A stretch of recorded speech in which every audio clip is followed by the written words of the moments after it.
profanity a necessary evil? El decir palabras vulgares, un mal necesario. Esta es una reflexión sobre el uso de las palabras vulgares en nuestra sociedad.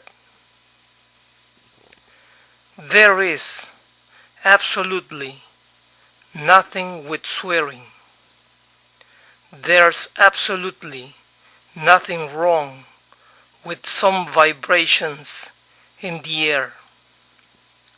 A single word cannot offend me. It is usually the context which is offensive. Why is there such a taboo with expletives? I would like to know why can they not be accepted like any other words? You get such everyday words as this and hits, and yet if you arrange the letters in a different way, you can have a completely unacceptable word. And it's not the meaning of the words that causes offense. There are synonyms that mean exactly the same thing, and yet are not considered profanity. Odd, isn't it? An odd reaction to the use of expletives is the "think of the children" response.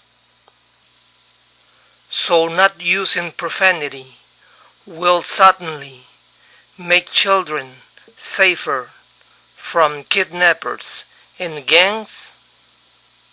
The reality is this: by age 10 or so, the average child will have learned all the expletives there are to know.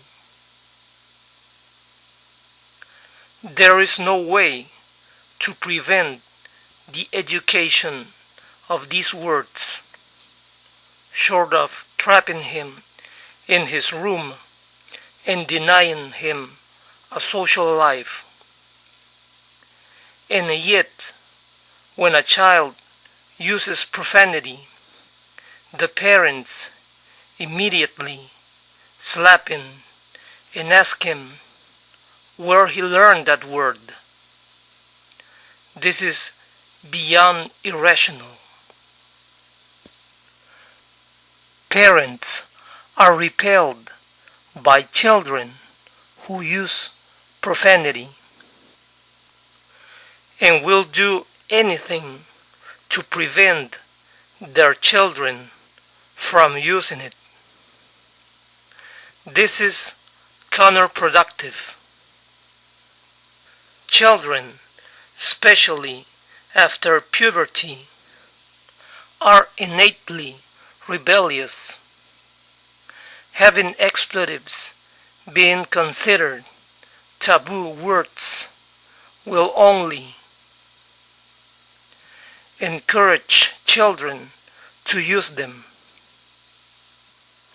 Plus, I'm 100% sure if you get into real life and fall on your ass, or get into a situation where you really have to express yourself, like some big dude beating you up, you're not gonna be saying, "Oh gosh, darn it."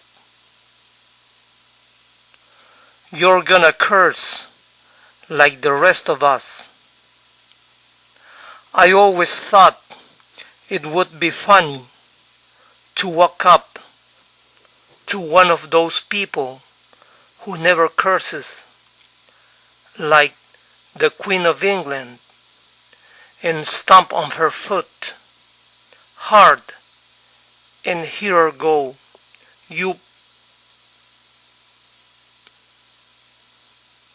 Kate Winslet says Luck helped land Titanic. Kate Winslet dice que la suerte la ayudó a aterrizar en la película Titanic. La actriz Kate Winslet habla del rol que la ayudó a surgir como una de las más famosas estrellas del cine en Hollywood. Kate Winslet would like to use the occasion of Titanic's re-release to clarify some of the gossip about landing the role of Rose in the film. She didn't stalk director James Cameron to win the part of Rose, the defiant teen bride-to-be, who found true love aboard the doomed ship with Leonardo DiCaprio's scruffy artist, Jack. Articles describe the British artist as having waged an aggressive campaign, flooding the filmmaker with phone calls and letters until he relented. I wouldn't do that, Winslet insists. It's not my style. She does, however, own up to sending Cameron a bouquet of roses with a note signed "From Your Rose." 3 days after her audition in Los Angeles, Jim took a risk in casting me, she says. A lot of my contemporaries were much more likely candidates. I got lucky. Meanwhile, Cameron feels he was the lucky one to have found the perfect Rose. Kate had a powerful intelligence and strength of personality and a vulnerability. Her character is at the brink of suicide at one point. I knew whoever I cast would have to carry the movie on her shoulders, although Kate did feel a bit lost and overwhelmed by the magnitude. She is delighted to relive the experience again on the big screen, seeing it for only the third time. I saw it twice 15 years ago. I don't own copies of my own movies. Fans will be glad to hear that she and DiCaprio have stayed close.